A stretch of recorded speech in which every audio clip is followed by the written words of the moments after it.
started to train with the Militich team.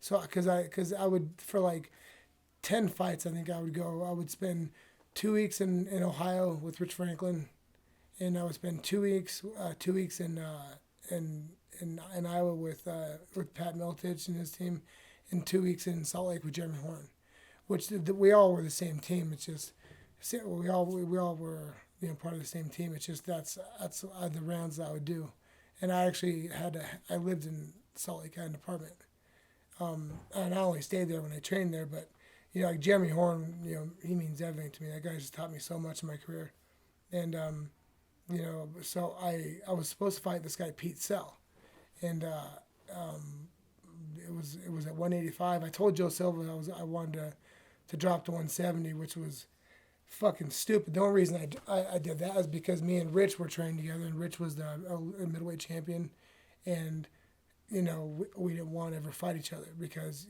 and in the gym I that's why everybody always thought I was gonna be a world champion young, because in the gym I would hand Rich's ass, just dominate him. But sometimes I'd have a hard time putting together in the cage, but. So I dropped to 170. I said I was gonna drop to 170 after that fight. So Pete Sell got hurt, and they offered me, what's the guy's name? I forget the guy's name. One guy 185 or Chris Lytle, and then Chris was a friend of mine, so I didn't want to fight Chris, but I just, Chris was a better name, so I went ahead and said, okay, I'll take Chris. And I knew Chris was the better fighter, and then so we talked on the phone before that, just said, good luck, and, then we went to training, and then I fought Chris. I had to cut so much weight, it was absolutely terrible. Like I had a lean 207 to 170. I had no fat on me. I was just shredded. Like I remember peeing like black stuff out, which is, probably did irreparable damage to my kidneys. I'll find out later, but wasn't good. But I was in great shape. I was in really good shape. And so I fight Chris, and I remember he takes me down with a headlock, with a basic headlock. And Chris was just like a high school level wrestler, wasn't good. But Chris was a black belt. And then, I couldn't believe he took me down. I'm like, what the fuck? I'd never been taken down, I think that was the second fight I'd ever been taken down in. And especially with just like a schoolyard headlock. And then he threw me, and then I end up getting back in guard, and then I end up almost getting. I have a omoplata, almost finished on him, like almost finished. It's like that picture you saw at the gym. Like I have an omoplata about. I had it cranked, and he finally rolled through, and I started just to pound the shit out of him, just bad, big shots.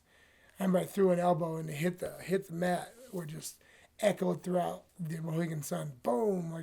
It was. Like the crowd went nuts over that, over even the big shots I was landing on him, and I beat him so much. I was like waiting for the ref to stop it. The round ended, and I'm exhausted. I feel like I've just went 10 rounds, and I go back, and Rich and Jeremy in my corner, and as well as Tim, and then I'm like, I'm fucking exhausted, and Rich goes, there's no way he's coming back out, because he stood up.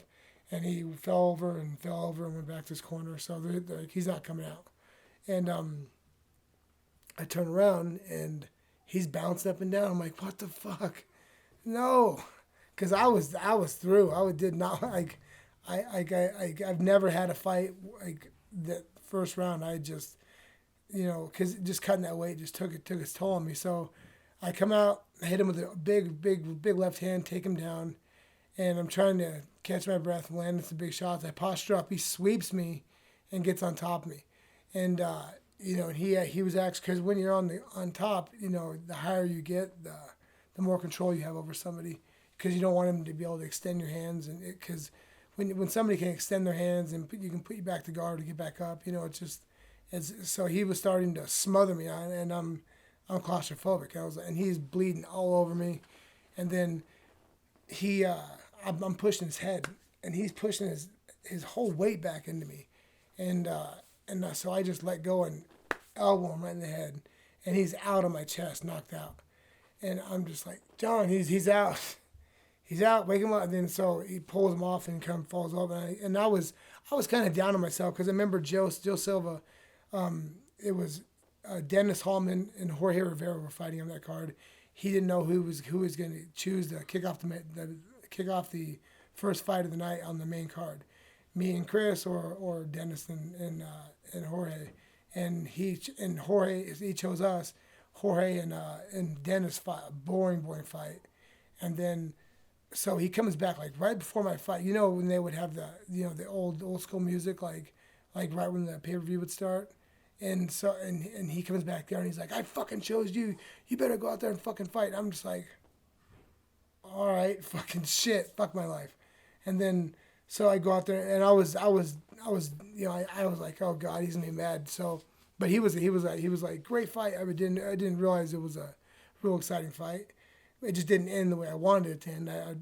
Because I'm still the only one ever to finish Chris. Chris has never been finished, and Chris is a tough dude. And I couldn't believe he actually came back from that because I broke his jaw, broke his eye socket, and then and he and thank God I got that elbow off. I don't think I would have just tired out and lost, but I think I would have maybe I wouldn't have had the firepower I did, but so I won that.